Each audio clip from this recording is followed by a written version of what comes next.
পারবো না। আমরা আমাদের সম্পাদক মণ্ডলীর সভা 11:30 থেকে শুরু করেছি। আমরা সবার ইচ্ছে যে এখানে আপনার কিছু গাইডলাইন্স সম্পাদক মণ্ডলীর সভায় আমরা আমাদের সভাপতির একটা গাইডলাইন্স আমরা চাই। আমরা নিজেরা কিছু বিষয় আলোচনা করেছি, এর মধ্যে রয়েছে আমরা আমাদের যে সকল জেলা শাখা, মহানগর শাখা এবং সহযোগী সংগঠনের সম্মেলন হয়েছে, তাদেরকে 15 তারিখের মধ্যে আপনার অফিসে পূর্ণাঙ্গ কমিটি জমা দেওয়ার, প্রত্যেক সম্পাদককে চেয়ারম্যানের সাথে পরামর্শ করে 35 সদস্য বিশিষ্ট সাব কমিটি গঠনের জন্য আমরা একটা রেকমেন্ডেশন তৈরি করেছি। সিদ্ধান্ত নেওয়ার মালিক আপনি। আর আমরা সীমিত আকারে সাংগঠনিক কর্মসূচি এখন থেকে পালন করার জন্য তৃণমূল পর্যায় পর্যন্ত একটা নির্দেশনা দিচ্ছি। আর একটা হলো 28 তারিখে আপনার শুভ জন্মদিন, আমরা সীমিত আকারে স্বাস্থ্যবিধি মেনে পালন করব। এটা প্রতি বছরই করি, আপনি না বললেও করব। এখন আমরা আপনার কাছ থেকে কিছু শুনতে চাই, গাইডলাইন। ওই আমার জন্মদিন ওটা আমি গ্রহণ করি না। বাকি যে কমিটিগুলি, সাব কমিটিগুলি পূর্ণাঙ্গ করে ফেলা, এটা খুব ভালো ডিসিশন, তাদের করা উচিত। কারণ সাব কমিটিগুলি যে বসতে পারে, বিভিন্ন বিষয়ভিত্তিক সেমিনার করা, আলোচনা করা, বা আমাদের নীতিমালা বা আগামী দিনে আমাদের ভবিষ্যৎ কর্মসূচি সেগুলি ঠিক করায় সাব কমিটিগুলি এর ব্যাপারে যথাযথ ব্যবস্থা নিতে পারবে। যাক, আমি সম্পাদক মণ্ডলীকে আমার শুভেচ্ছা জানাচ্ছি। আমি প্রথমে শ্রদ্ধার সাথে স্মরণ করি সর্বকালের সর্বশ্রেষ্ঠ বাঙালি জাতির পিতা বঙ্গবন্ধু শেখ মুজিবুর রহমানকে এবং আমার মা, আমার ভাই কামাল, জামাল, রাসেল সহ যারা শাহাদাত মহম্মদ, সবার প্রতি শ্রদ্ধা জানাই। আর আজকে আমরা ভারতের প্রয়াত মাননীয় রাষ্ট্রপতি প্রণব মুখার্জি, তিনি মৃত্যুবরণ করেছেন 31শে আগস্ট। আজকে বাংলাদেশে আমরা তার শোক দিবস ঘোষণা দিয়েছি। তার আত্মার শান্তি কামনা করি। কারণ তিনি বাংলাদেশের একজন অকৃত্রিম বন্ধু ছিলেন। আর সবচেয়ে বড় কথা যে আমাদের যে কোনো দুঃসময় তিনি সবসময় আমাদের পাশে ছিলেন, আমাদের সাথে ছিলেন। এবং আমি এটুকু বলতে পারি যে 75-এর পর যখন আমরা এক্সাইলে ছিলাম দিল্লিতে, তখন তিনি তার পরিবার সবসময় আমাদেরকে যেমন দেখাশোনা এবং সব বিষয়ে সহযোগিতা করেছেন। এর পরবর্তীতেও বিভিন্ন দুঃসময়ে তিনি সবসময় আমাদের পাশে দাঁড়িয়েছেন। বিশেষ করে আমরা সেই পদ্মা সেতু নিয়ে যখন আমার বিরুদ্ধে ওয়ার্ল্ড ব্যাংক লাগলো, তারপরে 111-এ যখন আমি গ্রেপ্তার হলাম, আমার বিরুদ্ধে মিথ্যা মামলা দিয়ে হয়রানি করার চেষ্টা করা হয়েছে, সে সময়ও তিনি আন্তর্জাতিক অঙ্গনে আমাদের পক্ষে এবং আমার মুক্তির জন্য অনেক কাজ করে গেছেন। সেখানে ভারতের সরকার এবং প্রণব মুখার্জি নিজে উদ্যোগ নিয়েছেন। তাছাড়া মানে 11 পরে যখন আমি বন্দিখানায়, তখন সবসময় খোঁজ নেওয়া, খবর নেওয়া পদ্মা সেতুর ব্যাপারে, সেখানেও তিনি যখন এই ঘটনা, তিনি সবসময় আমার পাশে দাঁড়িয়েছেন। তাকে আমরা সবসময় কাছে পেয়েছি। আমাদের মুক্তিযুদ্ধ চলাকালীন সময় ভারত আমাদের যে স্বীকৃতি দিয়েছে, সেখানেও তার ভূমিকা রয়েছে। আমাদের শরণার্থীদের দেখাশোনা, আবার 15 আগস্ট পরে আমাদের যারা আশ্রয় নিয়েছিল ভারতের, সবার ব্যাপারে তিনি খোঁজ দিয়েছেন। কাজে আমাদের একজন অকৃত বন্ধুকে তারা আমরা হারিয়েছি। তাই প্রণব মুখার্জির প্রতি আমি আবার শ্রদ্ধা জানাই। কারণ বাংলাদেশ আসলে সত্যিই প্রকৃতপক্ষে একজন বন্ধু হারালো, যে শুধু ভারতের না, আন্তর্জাতিক পর্যায়ে তার একটা অবস্থান ছিল, সুনাম ছিল, এবং আমাদের পাশে তিনি সবসময় ছিলেন। এটাই বড় কথা। কিন্তু আজকে বলতে গেলে আমাদের একজন, উনি খুব প্রাজ্ঞ একজন রাজনীতিবিদ, অত্যন্ত লেখাপড়া জানতেন, সব দিক থেকে ওনার একটা দূরদর্শিতা ছিল, চিন্তা ছিল। যাক, তার আত্মার মাগফিরাত, তার আত্মার শান্তি আমরা কামনা করি। আর আমি শপথ মন্ডলকে বলবো, প্রত্যেকে যার যার নিজ নিজ বিষয় ভিত্তিক দায়িত্বটা পালন করা দরকার। আমাদের নির্বাচনী ইশতেহারে আমরা যে ঘোষণাগুলি দিয়েছি, পাশাপাশি আমরা আমাদের যে ইকোনমিক পলিসি আছে সেই পলিসি থেকে শুরু করে সব বিষয়গুলি নিয়ে বসা, আলোচনা করা। এর মধ্যে আমরা জাতির কাছে দেওয়া কি কি প্রতিশ্রুতি এ পর্যন্ত আমরা রক্ষা করতে পেরেছি, বা কোনটা কতটুকু করা হয়েছে, বা ভবিষ্যতে কতটুকু করব, সেই বিষয়ে আলোচনা করা। আর যেহেতু আমরা সরকারে আছি, আমরা কিন্তু কিছু দীর্ঘমেয়াদী পরিকল্পনা নিয়েছি, যেমন প্রেক্ষিত পরিকল্পনা নতুনভাবে আমরা গ্রহণ করেছি, যেটা প্রথমবার এসে করতাম 2010 থেকে 2020, 10 বছর মেয়াদী। এবারে করেছি 2021 থেকে 2041 পর্যন্ত বাংলাদেশকে আমরা কিভাবে এগিয়ে নিয়ে যেতে চাই। তো সেই প্রেক্ষিত পরিকল্পনা, এটা আমার বোধ হয় আমাদের প্রত্যেকটা পার্টির লিডার তাদের পড়া উচিত, দেখা উচিত। এবং এখানে যে বিষয়ভিত্তিকগুলি আছে, আমাদের যারা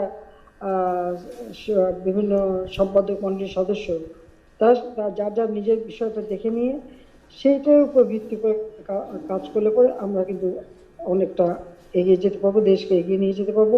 সব থেকে বড় কথা, আমি ধন্যবাদ জানাই আমাদের পার্টির নেতাকর্মী এবং আমাদের ছাত্রলীগ, যুবলীগ, স্বেচ্ছাসেবক লীগ, কৃষক লীগ সহ প্রত্যেকটা সংগঠনকে, যে এবারে যেমন করোনা ভাইরাসের সময় মানুষের পাশে দাঁড়ানো, তাদের রিলিফ দেওয়া, ধান কাটার সময় ধান কেটে কৃষকের ঘরে ফসল তুলে দেওয়া, বন্যার সময় ত্রাণ সামগ্রী নিয়ে মানুষের পাশে দাঁড়ানো, এই ধরনের কাজ আমাদের সবাই করেছেন, সেজন্য সবাইকে আন্তরিক ধন্যবাদ দিচ্ছি। আর এটাই হচ্ছে আমাদের কাজ, জাতির পিতা আমাদের সেই শিক্ষা দিয়েছেন, জাতির পিতা আমাদেরকে যে শিক্ষা দিয়ে সেটা আমাদের চলতে হবে। আর দ্বিতীয় কথা হচ্ছে যে আমাদের এখনো কাজ করতে হবে, সংগঠনটাকে আরো সুসংগঠিত করতে হবে। আমাদের বিভিন্ন জেলায় যে সমস্ত কমিটিগুলি এই করোনা ভাইরাসের কারণে অনেক জায়গায় হয়তো কমিটি সম্পূর্ণ হয়নি, কিন্তু কাউন্সিল হয়ে গেছে, সেই কমিটিগুলি যাতে তাড়াতাড়ি হয় সেই ব্যবস্থা নিতে হবে। আর এটা মনে রাখতে হবে যে বাংলাদেশের জনগণ এই বারবার আমাদেরকে ভোট দিয়েছে, আমরা তাদের ভোটে নির্বাচিত হয়ে এসেছি। আমরা বাংলাদেশকে এগিয়ে নিয়ে যাচ্ছিলাম। বাংলাদেশ আজকে আমাদের রিজার্ভ 39.40 বিলিয়ন US ডলার। আমরা আমাদের প্রবৃদ্ধি কিন্তু 8.2% টার্গেট করেছিলাম। এপ্রিল মাস পর্যন্ত আমরা 7.8 অর্জন করেছিলাম, কিন্তু করোনার কারণে একটু কমে গেছে। তারপরেও আমরা কিন্তু এখনো একটা ভালো অবস্থানে অর্থনৈতিকভাবে আছি। আমরা বিশেষ প্রণোদনা দিয়েছি, সকল ক্ষেত্রে যুক্ত প্রণোদনা দেওয়ার ফলে আমাদের যে ব্যবসা বাণিজ্য বা আমাদের অন্যান্য উন্নয়নের কাজগুলি, এগুলি সব যথাযথভাবে চলতে পেরেছে। আমরা 100টা অর্থনৈতিক অঞ্চল করছি, সেখানে আমরা বিনিয়োগ করতে চাই, সেজন্য আমরা সুযোগ সৃষ্টি করে দিয়েছি। কাজে যে অর্থনৈতিক পরিকল্পনা নিয়ে আমরা যে এগোচ্ছি, সেটা যাতে যথাযথভাবে কার্যকর হয় এবং সমগ্র বাংলাদেশে উন্নয়নের যে কর্মসূচি নিয়েছে তাও যাতে যথাযথভাবে সেটা আমাদের দেখতে হবে, নজরদারিটা বাড়াতে হবে। আর বাংলাদেশে আমাদের কাছে আমাদের সংগঠনের লোকেরা সবাই ঘোরে, কোথায় কি প্রয়োজন বা কি করলে দেশের মানুষ একটু ভালো থাকবে, আমাদের মানুষকে নিয়ে চিন্তা, মানুষকে নিয়ে আমাদের কাজ, সেটাই আমাদের করতে হবে। আমি আশা করি যে আমাদের দলের সকলে আন্তরিকতার সাথে সেই কাজ করে যাবে। আমাদের সামনে আদর্শ জাতির পিতা, সেই আদর্শ সামনে নিয়ে আমাদের চলতে হবে। কারণ এই যে স্বপ্ন দেখেছেন বাংলাদেশকে নিয়ে, আমরা সেটা পূরণ করতে চাই। কারণ আমরা মুজিব বর্ষ উদযাপন করছি, কিন্তু আমরা যেভাবে কর্মসূচি নিয়েছিলাম সেটা করতে পারিনি করোনা ভাইরাসের কারণে। তারপরে আমরা যেটা লক্ষ্য স্থির করেছি যে আমরা গাছ লাগাবো, প্রকৃতি যাতে পরিবেশ রক্ষায় তার ব্যবস্থা নেব, মানুষের পাশে আমরা দাঁড়াবো। আর বাংলাদেশে যাতে গৃহহারা ভূমিহীন মানুষ থাকবে, বিশেষ করে ভূমিহীন যারা, তাদেরকে আমাদের ভূমি এবং গৃহ নির্মাণ আমরা করে দেব। তো সেগুলি আমাদের প্রত্যেক অঞ্চলে এরকম যদি তারা থাকে, সেটা খুঁজে বের করতে হবে, দেখতে হবে। এবং আমরা সরকারিভাবে করে যাচ্ছি, কিন্তু আমাদের দলের পক্ষ থেকেও অনেক তথ্য আমরা সংগ্রহ করতে পারি। তাছাড়া যাদের ভিটে আছে কিন্তু ঘর করার টাকা নেই, তাদেরকে আমরা সহযোগিতা করে যাচ্ছি। তো এটাও যাতে যথাযথ হয় সে ব্যবস্থাটা করতে হবে। আর সামনে কয়েকটা উপনির্বাচন আছে, সেই নির্বাচনেও জনগণের আস্থা বিশ্বাস আমাদের উপর আছে। আমরা সার্ভে রিপোর্টে দেখেছি সব জায়গায় আওয়ামী লীগের ভোট অনেক বেশি, কিন্তু সেখানে যেহেতু দল ঐক্যবদ্ধ থেকে যেন আমাদের নির্বাচিত প্রতিনিধির জন্য ইলেকশন করে, সেটা নিশ্চিত করতে হবে। তো যাই হোক, আমি সবাইকে ধন্যবাদ জানাই। আমি আসলে এই কর্মসূচিতে আমাকে কথা বলতে হবে আমি সেভাবেই জানতাম না। আমার আর একটা কর্মসূচি ছিল, সেখানেও ভিডিও কনফারেন্সের মাধ্যমেই আমরা কাজ করছিলাম। সেখানে ইতিমধ্যে আমি এর আগে বলেছি যে যেমন ঢাকা বিশ্ববিদ্যালয়, আমাদের বিশ্ববিদ্যালয় টিএসসিটাকে আমি নতুনভাবে গড়ে তুলতে চাই, সম্পূর্ণ আধুনিকভাবে আমি টিএসসি তৈরি প্রতিষ্ঠা করব, যাতে করে আমাদের এটা হচ্ছে ছাত্র শিক্ষকের একটা মিলন কেন্দ্র, কাজে সেটাকে আরো সুন্দরভাবে তৈরি করবো। সেই নির্দেশ আমি দিয়েছি যে ওখানে নতুনভাবে ডিজাইন করে প্ল্যান করে করবো। এবং ঢাকা বিশ্ববিদ্যালয় বিশেষ করে আমি কথা বলেছিলাম, তো আমি জানি যে বিশ্ববিদ্যালয়টা করতে পারবো না, কাজে এর জন্য টাকা পয়সা যা খরচা লাগে, আমি তো বিশ্ববিদ্যালয়ের ছাত্রী, জাতির পিতা ওখানে ছাত্র ছিলেন, কাজে এটা আমরাই করে দেবো, সেটা আমরা সিদ্ধান্ত নিয়েছি। ঢাকা মেডিকেল কলেজটাকে আমরা খুব সুন্দরভাবে করতে চাই, কারণ এই একটাই আমাদের জাতীয় প্রতিষ্ঠান সারা বাংলাদেশ থেকে চিকিৎসার জন্য আসে, কাজে সেখানে প্রায় 5,000 রোগী যাতে চিকিৎসা হতে পারে সেইভাবে আমরা নতুনভাবে এটাকে গড়ে তুলতে চাই। হ্যাঁ, হয়তো পুরোনো ঐতিহ্য কিছুটা আমরা ধরে রাখতে পারি, এটা সামনে ডিজাইন অনুযায়ী, কিন্তু ভিতরে সম্পূর্ণ আধুনিক একটি হাসপাতাল এবং মেডিকেল কলেজ আমরা নির্মাণ করব।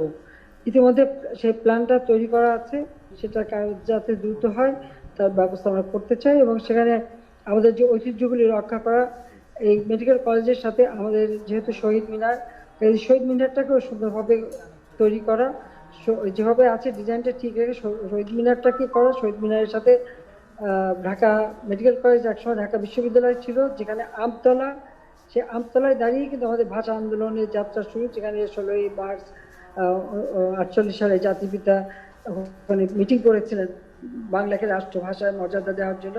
কাজে সেই আমতলাটাও রক্ষা করা, এই সব কিছু নিয়ে ল্যান্ডস্কেপ করে এটাকে আমরা করবো, সেই ধরনের একটা নির্দেশ আমরা দিয়েছি। তাছাড়া ময়মনসিংহে নতুন বিভাগীয় শহর, সেখানেও নতুন প্ল্যান কিভাবে হবে, তার ভূমি ব্যবহার কীভাবে, সেগুলি বিষয়ে আমরা বলেছি।